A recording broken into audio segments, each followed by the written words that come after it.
على ما أظن الدجاجة المحشية بالروز تتصدر في كل دار تونسية ليلة راس العام. هذاك علاش باش نحضروها مع بعضنا بطريقة بسيطة وتجيكم ذايبة زبدة.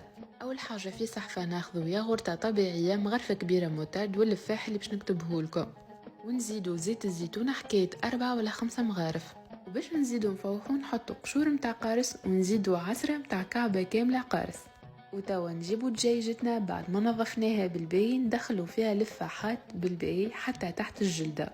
وهوني اكتشفت لي اني نسيت الثوم، فزدته من الفوق. انتوما هاوكا زيدوه من اللون مع اللفاحات.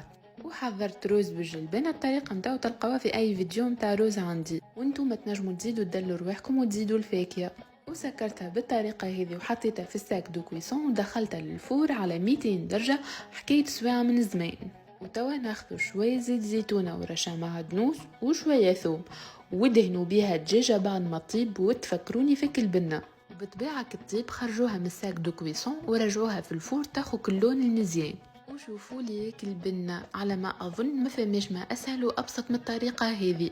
والدجاج يجيكم يذوب ذوبان، العظم يتنحى وحده، من الاخر نودكم ولا نشيهيكم. هيا كل عادة سجلوا الريسيت عندكم وجربوها واعملوا فولو خاطر يستنى فيكم برشا أفكار لعشاء راس العام.